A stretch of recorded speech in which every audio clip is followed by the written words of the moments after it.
Hey, what's up, babe? OPERATIONiDROID here, and in this video, I'm going to be showing you how to create a YouTube gaming channel with just the iOS device you already own.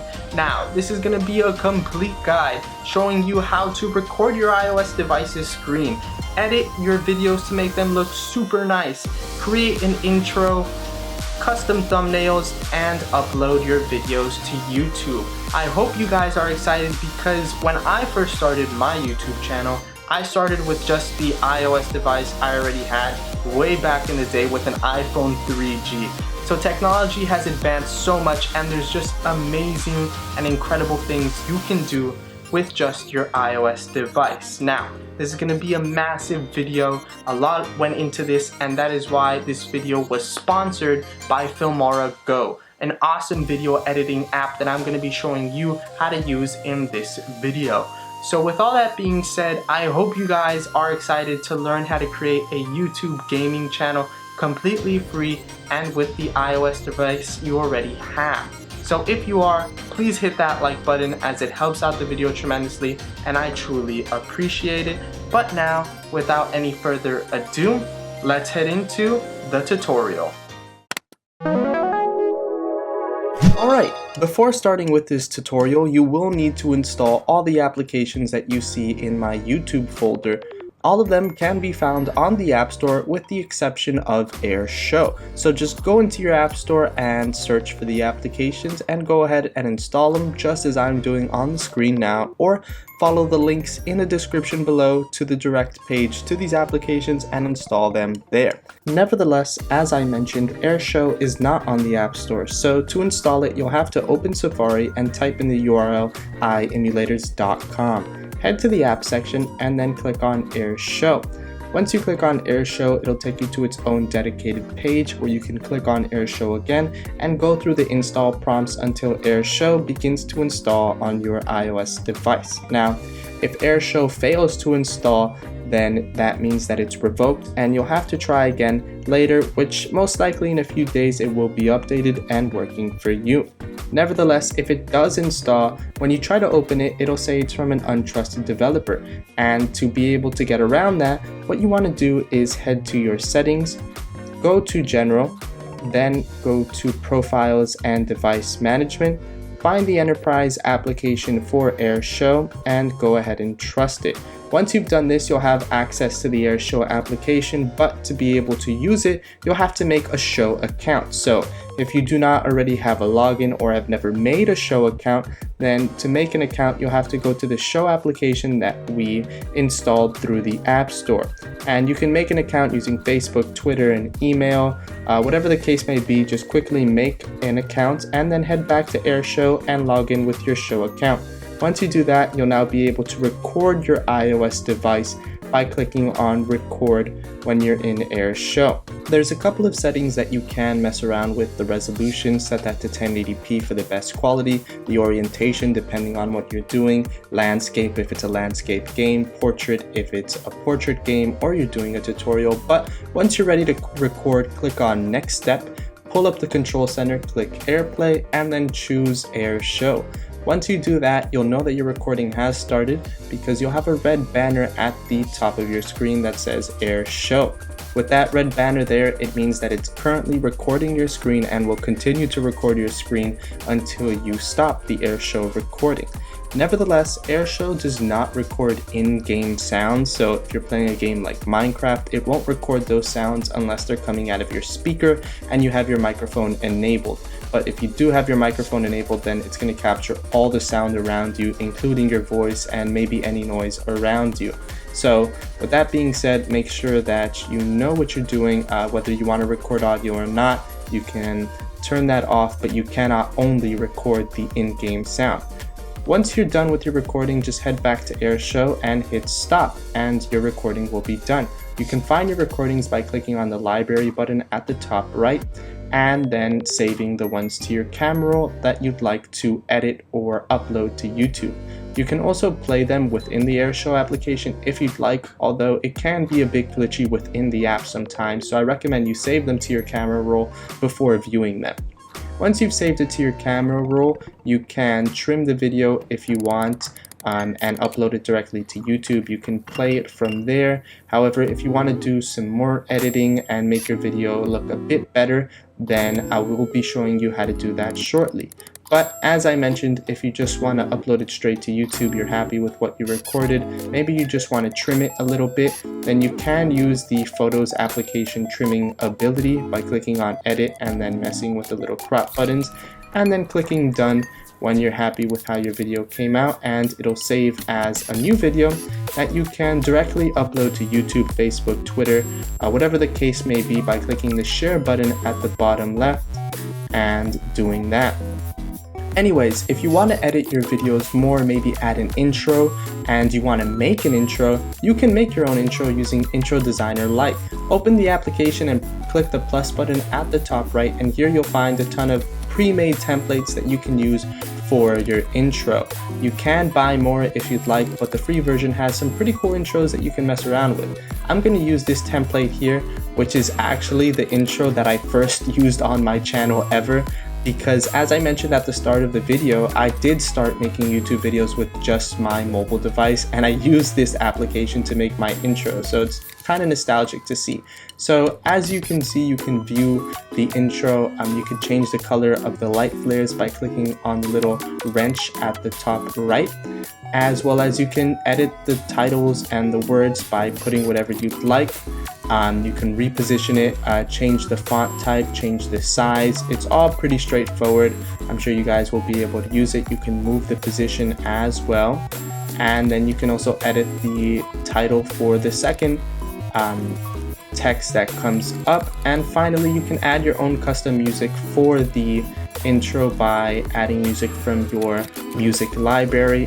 Whatever music you choose is up to you, but remember that YouTube does have a pretty strict copyright policy, so don't use any music that has copyright on it.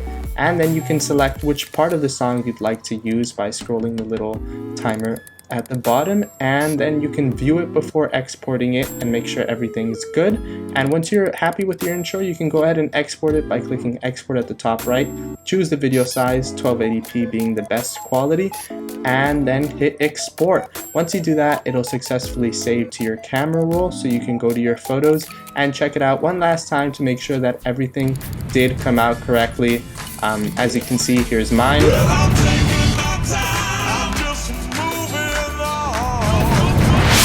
And it came out pretty good, similar to how my original intro on the channel was.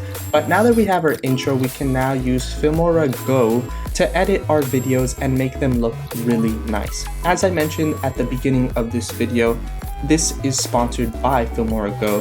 They asked me to check out their application, and so I did, and it's pretty amazing. It works well for editing on the go. So to use Filmora Go, all you have to do is allow access to your camera roll, select the clips that you would like in your whole video, and then start the project. As you can see, I added my intro and my AirShow recording, but the AirShow recording does not look the best. To fix that, all you have to do is scroll to the right and click on Ratio Crop. Click on Cut Sides, and then you can choose to have a blur in the background or it just black by clicking on Blur. But I really like the blur, and I'm very happy that Filmora Go has the option to add a blur to the back of your AirShow recordings, as it looks pretty nice. And it does not affect all your other clips like the intro.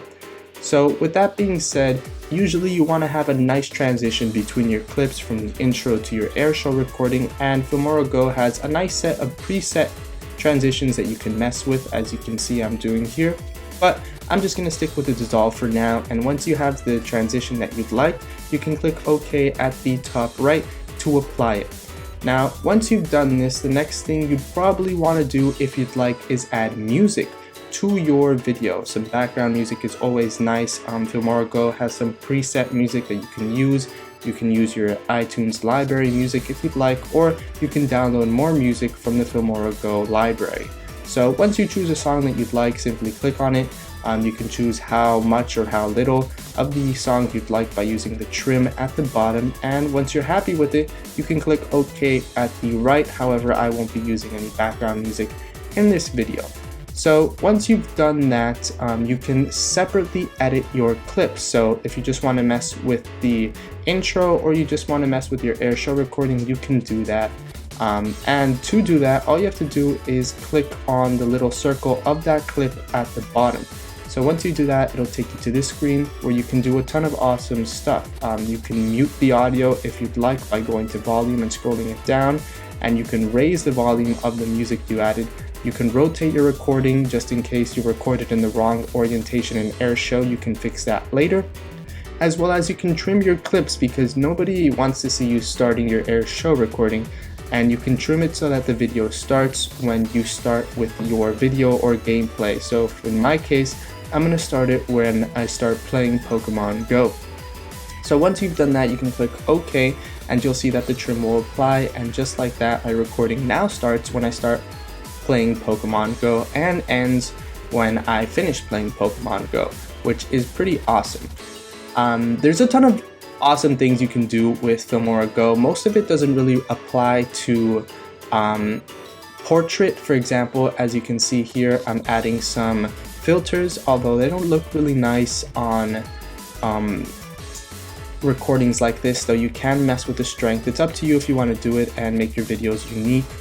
There's also different effects that you can add on, like you can add winter effects, which I think is pretty funny. If you're making a holiday video, you can add those effects on there if you want to make it look old. But I'd say that this looks best on landscape videos, not portrait with a blurred background, as it doesn't look uniform. And finally, something that I really like that Filmora Go has is these elements. There's balloons, planes, arrows, hearts, and I really like the heart because you can match it up with a title so that you can encourage your viewers to leave a like. So I put the heart at the start, and then I go to titles and I add an emblem title. And here you can type in whatever you'd like, although you cannot move it.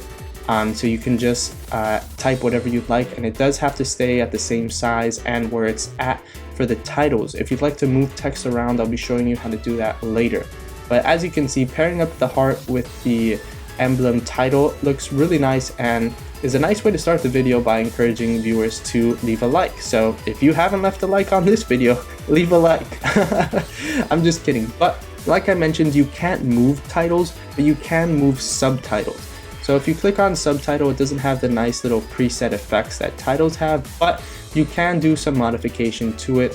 You can choose how it enters the video with a fade and different transitions like that. On the left hand side, you can move it around by touching and dragging it. And of course, you can title it whatever you'd like. For example, I'm going to put here, follow me on Twitter, OPERATIONiDROID, which if you're not following me on Twitter, you should follow me. As well as you can change the font by going to fonts and set the color to whatever you'd like, which is pretty cool, a nice range of options. As well as you can set the duration of the subtitle by scrolling the second red circle as far or as little as you'd like. So I want mine to stay throughout the whole video, so I scrolled it all the way to the end. And you can resize it by using the button on the right, and as I mentioned earlier, you can move it around by just dragging it around the screen. So that looks good to me. Follow me on Twitter, OPERATIONiDROID. That'll be there throughout the whole video so that my viewers don't forget to follow me so that they can stay updated with whatever it is that I'm doing in the future. I'm also going to do one for Snapchat because it's different. It's OPERATIONiDROID. So if you're not following me on Snapchat, follow me on Snapchat. But once you're happy with your subtitles, whatever you use them for, you can click OK and OK. I'm pretty happy with how this video has turned out so far. I used most of the features that Filmora Go has to offer, but as I mentioned, you can mess around with it as you like and just explore the application because it's great. Once you're done with your video, you can click save at the top right. It'll export, which may take some time. Then you can preview it, check it out, make sure that everything did come out correctly, because if you watch it before the preview, it may be a bit laggy, but then when you watch it after you export it, it won't be laggy. As you can see, it looked pretty good, and from here you can save it to your camera roll, or you can upload it to YouTube by putting in all your information, and once it's uploaded, it'll say share success. So now that we've finished editing our video, we've uploaded to YouTube, now you might want to edit the title, make a thumbnail.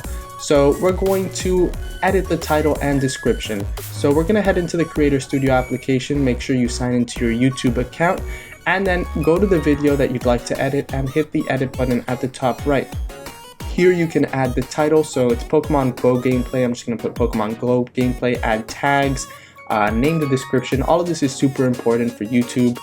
You can turn on monetization if you want to make some money off ad revenue, and just do all of the intricate stuff of YouTube that I'm not going to explain in this video, but I'm sure you can find in others. The Creator Studio app is pretty awesome. You can also reply to comments, view stats on your videos, make playlists, and all of that stuff. However, finally, if you want to make thumbnails, you can make some pretty decent thumbnails using an application called Phonto. So what you want to do is click on the camera, then click on images, and you want to set the custom image size to the iPhone 6 landscape. That's the perfect size for a YouTube thumbnail. So just go ahead and click that. It'll just be white, which is fine. What you want to do is click on use, and now you have your base for your thumbnail. From there, you want to click on it on the 3 bars at the bottom left and click add an image. Here you want to add the images for your thumbnail. I have an iPhone that I'm going to use, which I have a link in the description below if you guys want to save that iPhone image. It's pretty nice and you can use it for your thumbnails. I use it in almost all of my thumbnails, as you guys have seen.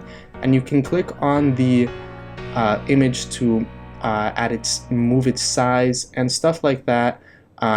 You can add text to your thumbnails. Using Phonto is pretty straightforward. Just click on the 3 bars at the bottom left and you can add images, items, whatever the case may be. You can add multiple images on top of others. So if you want an image to be behind another image, what you want to do is double tap it and it'll go to like the back of the image. So as you see, I just double tapped it there and it went to the back of the image. This will take some time if you want to add thumbnails and whatnot.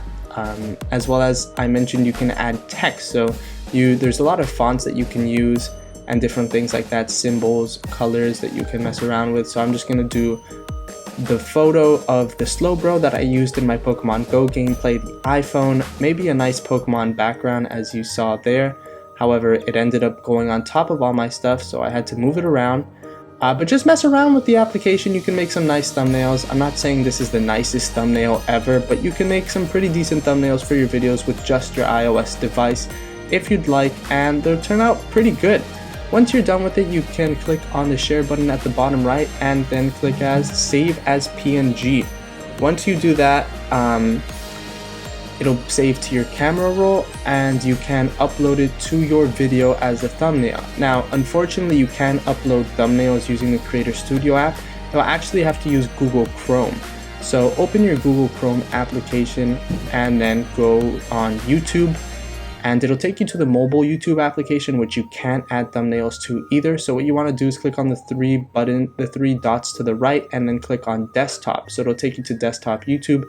Sign into your YouTube and then click on the 3 little lines at the top left. Click on My Channel, then click on Video Manager once you're at your channel, and then look for the video that you'd like to add the thumbnail to. Click Edit on that video, then it'll take you to this screen here. Hit Custom Thumbnail, and then it'll say Photo Library, take a photo, take a video. So just click on Photo Library, click OK, and then you can add your photo just like that, and it'll begin to upload. Once it's done uploading, your image will be there. You can make sure it's the right one, and then just make sure to click Save Changes so that the thumbnail saves, and you now have your thumbnail there. And that's the end of the video. If you're hearing my voice right now, thank you so much for watching this whole video. It was very long. I worked really hard on making a comprehensive tutorial on how to create a YouTube channel on just your iOS device with the best possible quality. Although there's still other things that you can do to improve on to make your quality better, that only comes with over time. So as you continue to make YouTube videos, I hope that you will stick with it, because the 2 things that I could tell you the most is just be yourself in your YouTube videos and don't give up. You never know when you're going to blow up or when people will start watching you. So with all that being said, I wish you the best of luck on your YouTube career. And if you enjoyed this video, please leave a like, as it helps out the video very much. I really appreciate it. Share it with any of your other friends that would like to start YouTube channels that you know of. and subscribe to my channel for more awesome tutorials like this one. If you guys did enjoy this video and it gets enough support, I'll probably make a more intensive guide, maybe a part 2 on some other things that you can do to make a better YouTube gaming channel on just your iOS device, because as I mentioned at the start of the video, that's how I started, and I know that you guys can start like that too and become awesome YouTubers one day. So again, thanks for watching, thanks for subscribing, and welcome to the operation.